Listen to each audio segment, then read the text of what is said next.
Prebral bom besedilo iz Evangelija po Mateju, 80. poglavje, vrstica 16 do konca. To je to slavno, veliko pooblastilo Jezusovo. Tako pravi. 11 učencev se je odpravilo v Galilejo na goro, kamor jim je Jezus naročil. Ko so ga zagledali, so se mu do tal priklonili, nekateri pa so dvomili. Jezus je pristopil in jim spregovoril: Dana mi je vsa oblast v nebesih in na zemlji. Pojdite torej in naredite vse narode za moje učence. Krščujte jih v ime Očeta in Sina in Svetega Duha in učite jih izpolnjevati vse, karkoli sem jim zapovedal. In glejte, jaz sem z vami vse dni do konca sveta.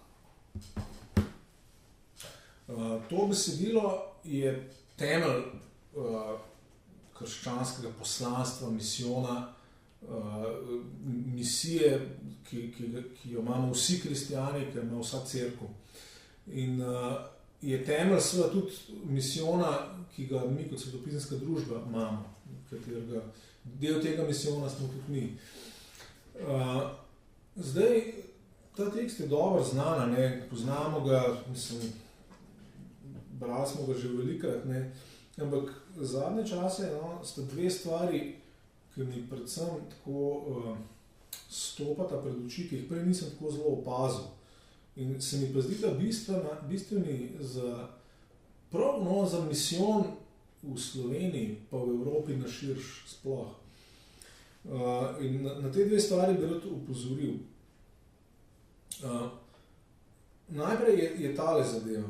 V 19. vrsti je sprav: Pojdite torej in naredite vse narode za moje učence. Vemo, da pač cilj misijona, misionarstva je to, da pač oznanimo evangelij in ljudje postanejo kristijani. Ne? To je to. Ne? No, ampak mene zagrablja zelo močno ta stvar, ker tle pravi, da naredite jih meni za učence. Ne? In zdaj, tukaj je, nažalost, jezikovno je tukaj zdaj nastala razlika. Zdaj, svetopisansko biti kristijan, pa biti Jezusov učenci je eno in isto. Je 100% eno in isto. Ampak mi pa živimo v kulturi, v evropski kulturi, ki ima za sabo 1500 let ali pa 1700 let zgodovine, tako imenovane krščanske zgodovine, in je ta beseda kristijan, krščanski, krščanstvo dobila ogromno enih pomenov in enih identitet, ki pa dejansko nimajo več kaj dosti veze s tem, o čemer tukaj le beremo. In zato, ker danes izgovorimo besedo kristijan, je v tej, čist v naši rabi, je tukaj not precej enih stvari, ki ali nas peljajo drugam, ali enostavno dodajajo ene stvari, ali pa odzemajo ene stvari. V glavnem, ta pojem biti kristijan je rado zelo zamegljen, zaradi zgodovine, v katero zdaj ne rabimo jeti, ampak enostavno, če se sami vprašamo, a je res isto biti kristijan, ali pa biti Jezusov učenec. Učenec Mesija, ki je bil križan in ki je vstal od mrtvih. In ki ima zdaj očitno poslanstvo, da to svoje vladarstvo, to dobro vladarstvo razširi na ves svet. Če se čisto na jezikovnem nivoju vprašamo, vidimo, da to za nas ne pomeni isto. Čisto zato, ker smo navajeni misliti drugače. Kristijan je pač določena identiteta, pomeni, da veruješ določene stvari, pomeni, da obiskuješ določene obrede, pomeni, da ene stvari delaš, enih ne in tako naprej. To je pač, recimo, grobo rečeno, krščanska identiteta. No, ampak zdi se mi, da za misijon pri nas v Sloveniji in sploh v Evropi je bistveno, da začnemo iz tukaj, iz tega, da dejansko, da se sploh kristijani zavedamo, da je naš klic in tudi, v kaj smo mi poklicani in v kaj ne bi mi druge klicani, je tole, je biti učenec Jezusa. Zdaj pa mislim, da moramo nekaj povedati, kaj to ne bi bilo, biti učenec Jezusa. Ker dejansko je tukaj za tem izrazom je prav eno bogatstvo Svetega pisma, svetopisanske misli, upanja, preroštva in tako naprej. najprej zdaj sploh moramo vedeti, da cel ta odlomek je na koncu Matejevega evangelija. Matejev evangelij je med evangelijem večkrat poseben v tem smislu, da zelo očitno dela vzporednice med Jezusom in Mojzesom. Recimo, ugotavljajo, da je 5 teh govorov dolgih v Matejevem evangeliju ne bi ustrezali 5 Mojzesovim knjigam po neki teoriji. Ampak ne bo to tako ali drugače. Matejev evangelij je pisan predvsem za Jude in ima Jude pred očmi, in za Jude je seveda bistvena postava, to, kar se pa nas prevaja postava, to je Tora. Ampak ta Tora v hebrejščini pomeni na prvem mestu, ne pomeni zakon ali pa zakonik ali pa postava, pomeni pouk, pomeni učenje. Ja? In sama Tora izvorno je mišljena veliko bolj dinamično, ni mišljena kot nek kodeks enih pravil in predpisov, ki ne bi se jih človek držal in če njega bo Bog štrafil, ampak je mišljena kot ta živ pouk Boga svojemu ljudstvu. To je izvorni, in zato najdemo in že v Deuteronomiju, v 5. Mojzesovi knjigi, ali pa poznaje pri proroki, kot je Jeremija, najdemo skozi tisto, če boš poslušal glas svojega Boga, se pravi, to učenje je nekaj živega. Se pravi, ta vizija Boga, ki si izvolil v stari zavezi izraelsko ljudstvo, je vizija tega, da Bog v živem odnosu uči svoje ljudi prav živeti, dobro živeti. In seveda potem je pa zdaj ta mesijanski vidik, ki prihaja v stari zavezi ven, in najdemo sred tega glavnega, po mojem, Izajevega daljšega odlomka, se pravi Izaja 40 do Izaja 55, sred tega najdemo med drugim tudi to obljubo, prav, vsi tvoji sinovi bodo Gospodovi učenci. In potem tudi pri Jeremiji, ki Jeremija govori o novi zavezi, prav, ne bodo se učili več en drugega spoznaj Gospoda, ker bodo vsi poznali mene, prav Bog. Se pravi, to, da bo Bog sam sebe razodeval in da bo svoje ljudi direktno učil, to se potem še močneje izgosti pri tej obljubi nove zaveze. Že pri prerokih. In Jezus, seveda, zdaj imamo pa ključno točko v tem Matejevem evangeliju, ki se skozi seveda sklicuje na proroštvo v stari zavezi. Tukaj Jezus je zdaj potrjen kot Mesija. On je vstal od mrtvih, Bog mu je dal vso oblast v nebesih in na zemlji. Tukaj je zdaj, imamo Božjega sina v moči. Prej na križu smo ga imeli v ponižanju, tle ga imamo v moči. Tukaj je on potrjen z Božje strani. In on zdaj lansira točno to, da iz Siona pride postava za vse narode, tako kot je Izaja spet drugje napovedal. Zapravo pride ta pouk, to živo, ta Tora, živo učenje se začne in se lansira ven iz Siona, iz Jeruzalema, iz tam, kjer je Jezus vstal od mrtvih. In zato Jezus lansira to učenje. Zdaj, tukaj imamo pred sabo seveda sliko enega izredno intenzivnega odnosa med Bogom in človekom. Tukaj ni zdaj samo to, ja, veruješ neke verske resnice in ti bo dobro in boš lahko dobro živeti. To nima veze s tem. Tukaj ima veze to, da človek vstopi v tak odnos, da ga Bog začne dnevno, da mu lahko govori in da ga človek posluša. In da je to odnos seveda ljubezni, odnos zaupanja, odnos veselja, da je tukaj živ Bog, ki govori, ki te vodi iz dneva v dan, ki te oblikuje, ki te usmerja, ki ti daje seveda tudi svarila, ki te opozarja in tako naprej. Se pravi, tle je ta živ odnos z Bogom je tukaj predviden kot ta temeljna zadeva. In potem druga stvar, ki mi je posebej padla v oči in je povezana, je pa tale, potem v 20. vrstici, učite jih izpolnjevati vse, karkoli sem vam zapovedal. In ta vse je malo provokativen, po mojem. Evangelij po Mateju ima odgovor na gori. Večina ljudi, ki danes to bere, pravi, pa to je nemogoče.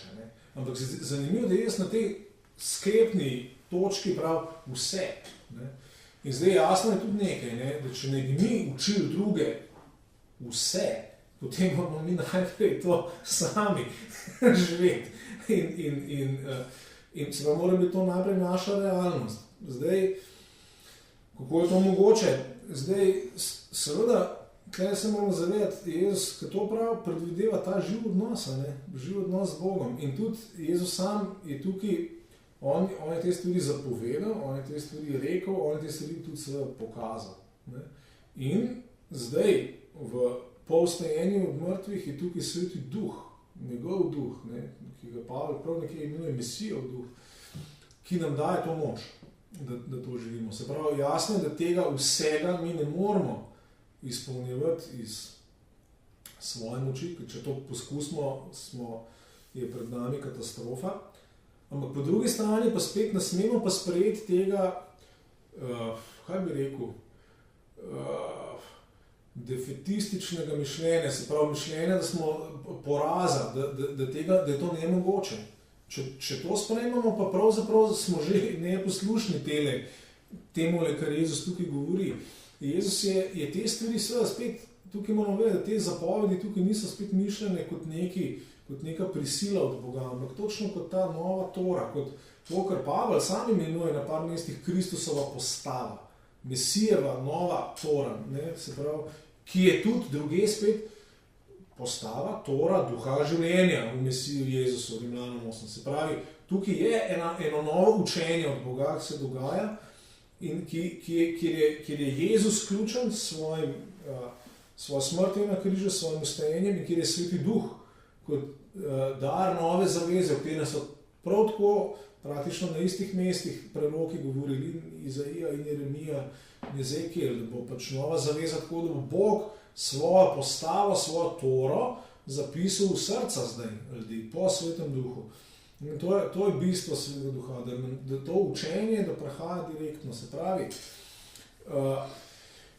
ta radikalen klic k vsemu, kar je Jezus pokazal. Ne? In seveda, tle je pa zdaj gotovo treba tudi to reči, ne? To vključuje Jezusovo pot in Jezusov način hoje, način potovanja skozi ta svet, ki vemo, da vključuje precej konfrontacij, ki vključuje veliko nerazumevanja, ki na koncu vključuje križ in sramotno, ponižujočo smrt in izključitev.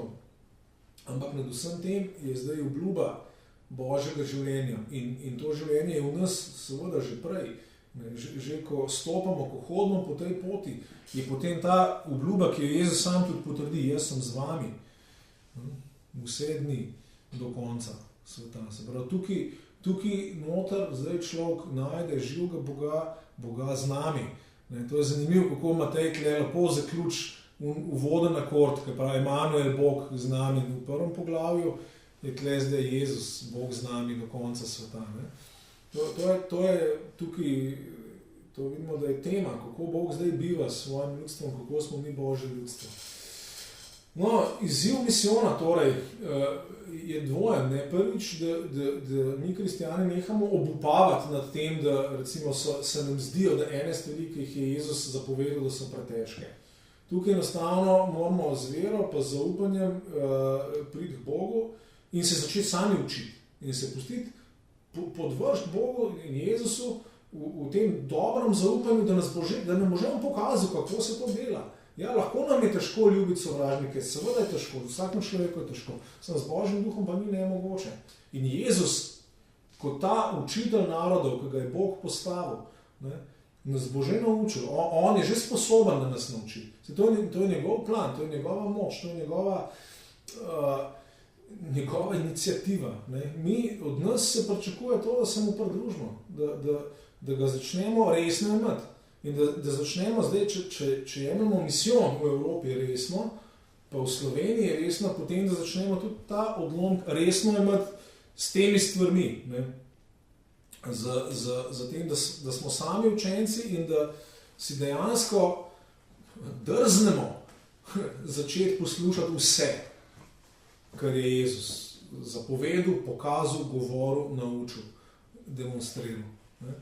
In sej je jasno tudi potem vse ostalo v Novi zavezi, gre v to smer. Sej Pavel isto piše o sebi, da ne živi več on, ampak Mesija živi v njemu.